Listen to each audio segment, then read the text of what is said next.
Senator from Mississippi. Thank you, Mr. President. I can hardly see you. I assume you're there. Perhaps this easel can be collapsed during the time that I am going to say a few remarks. Thank you. Thank you, Mr. President. Thank you for your leadership to Senator Sessions. And I come here today as a new member of the Budget Committee, fresh from the committee process with some observations and some disappointments. But principally today, Mr. President, I come to the floor to talk about the urgent need for budget reform and a lasting budget that will put us on a path to fiscal responsibility. I suppose we should be delighted, at least, to be on the floor with a budget. After 4 years of trillion-dollar deficits, 4 years without a budget, at least we have an opportunity as representatives of the American people to debate the financial future of this country and an opportunity to discuss putting our nation on a trajectory away from constant debt and uncertainty and on a path toward security and prosperity, on a path that is designed to create better job opportunities for the people we represent.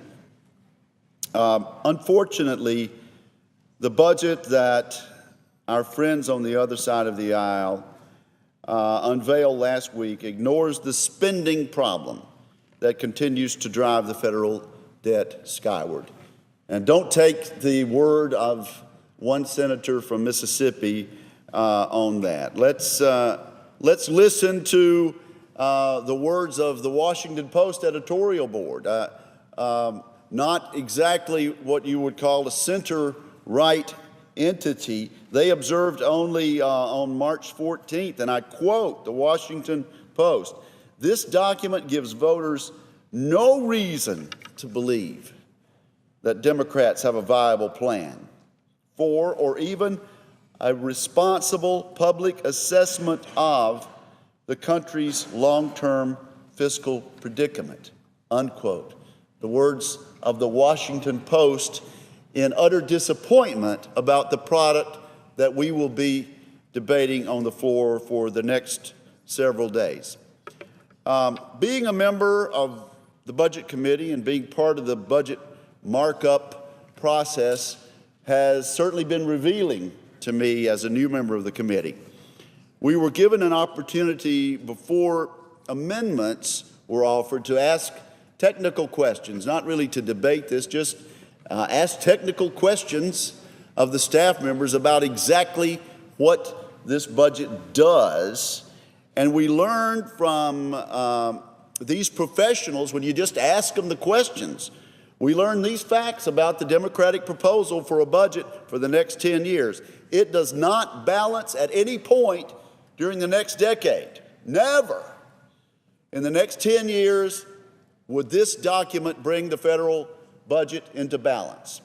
And not only that, in further technical questions to the staff, we learned that this budget puts our country on a spending path that never comes into balance. There's no plan for decades and decades to come, as far as the eye can see, for this budget ever to get the federal government into balance.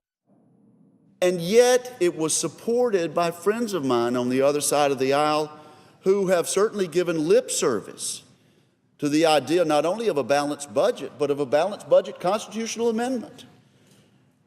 I'm going to predict, Mr. President, that Democratic members of this body will come in here and vote for this document who have co-authored a balanced budget constitutional amendment, who have actually voted for or co-sponsored a balanced budget constitutional amendment, and yet they will be voting for a document not only that doesn't balance within 10 years, but that never, ever comes into balance. Indeed, the document that we will be asked to support and that we're trying to amend grows the federal government at 5% each year for the entire decade.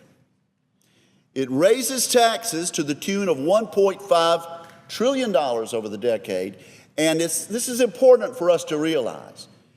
It doesn't raise taxes on that rich guy behind the tree that we think can afford this. It raises taxes on the middle class.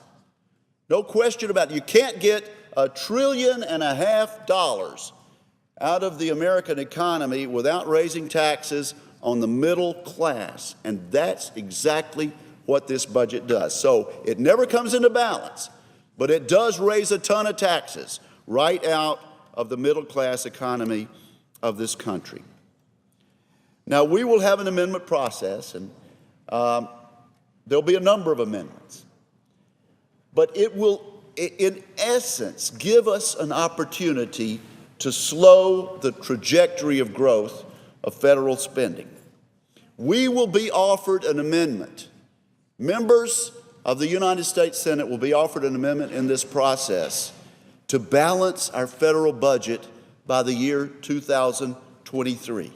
We'll be given an opportunity to debate that and to vote on a plan which would get us there. And how does it get us there? By slashing and burning? By tough austerity in the budget?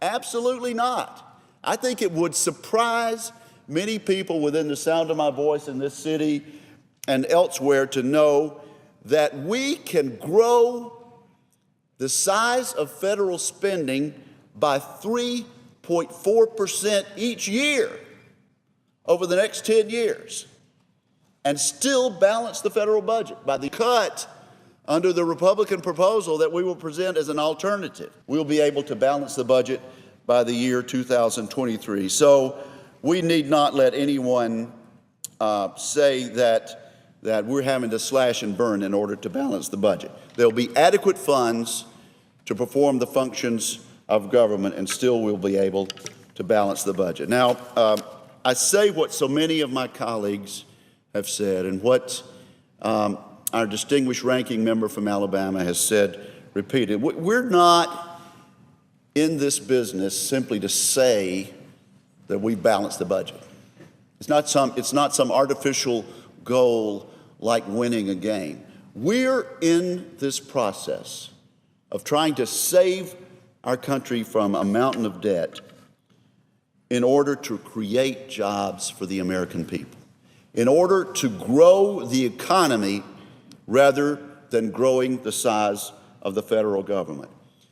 We have an opportunity to avoid the fate that is occurring to our allies in Western Europe even as we speak.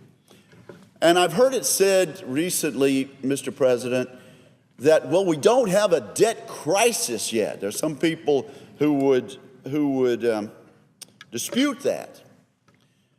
But there are people in this federal government, the president included, who say we don't have a debt crisis at this moment in the federal government.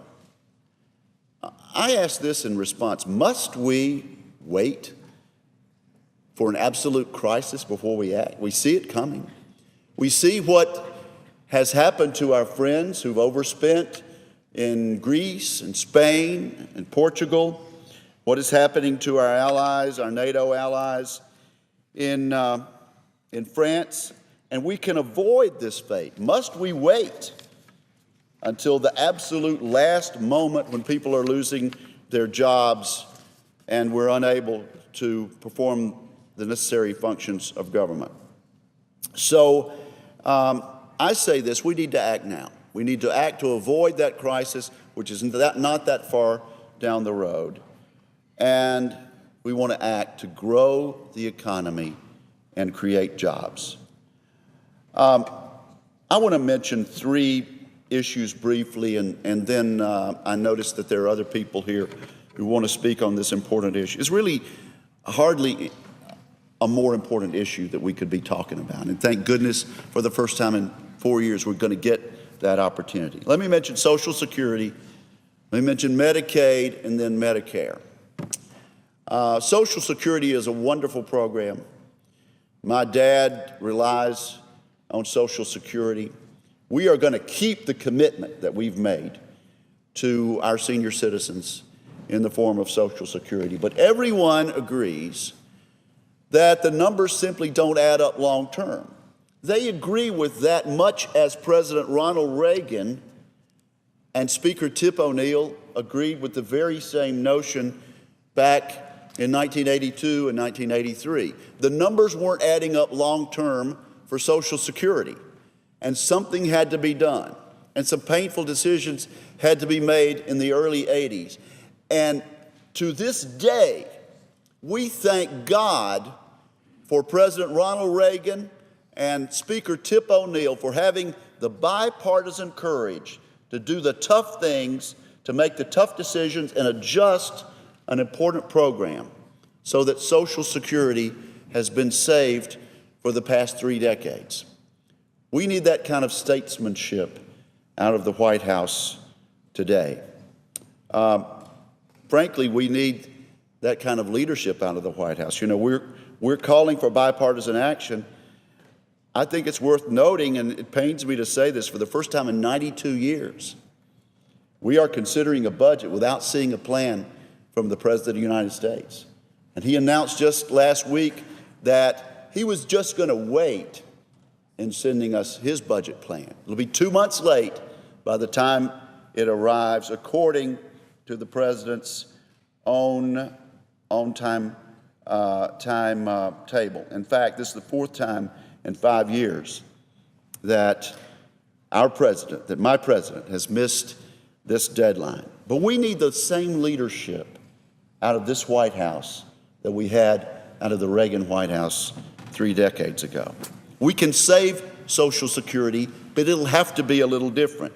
We can save Medicaid and make it better. We're going to have an opportunity as legislators, as policymakers, to give the states an opportunity to design their own Medicaid program to serve their individual states better.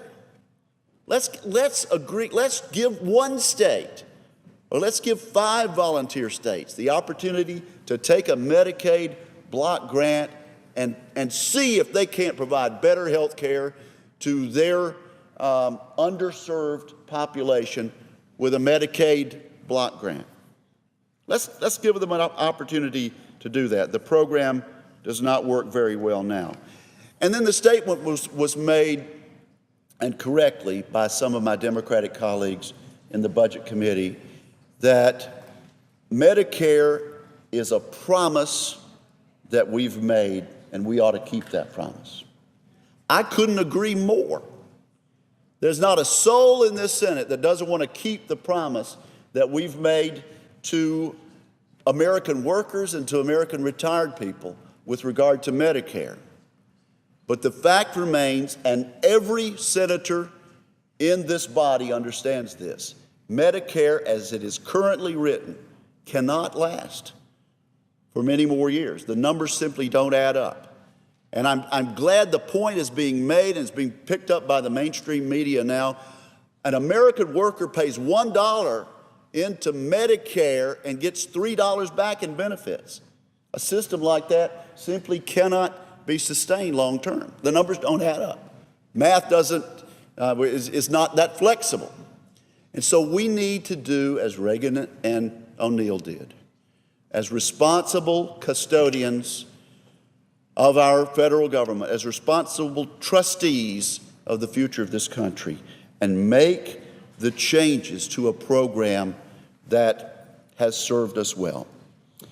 Mr. President, Americans are calling for leadership and bipartisan action now.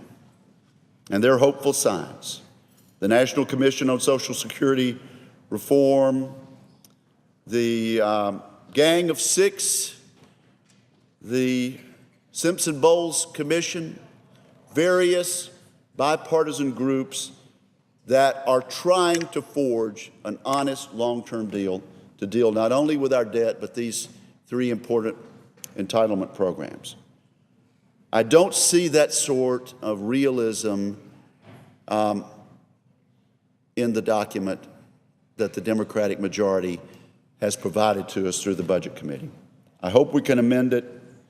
Perhaps we won't in the next few days, but we're going to have to in order to be the trustees of the future, to be the responsible leaders that our voters demand and that the people who come after us would hope that we could leave to them.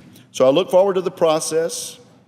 I look forward cheerfully and realistically to making the case for our position that we can grow the government by just a little less and balance the budget within 10 years. And in so doing, we can make a better life, a better future, and a better ability for our people to earn a living and support their families. So thank you very much, and I look forward to the debate and at this point, yield the floor.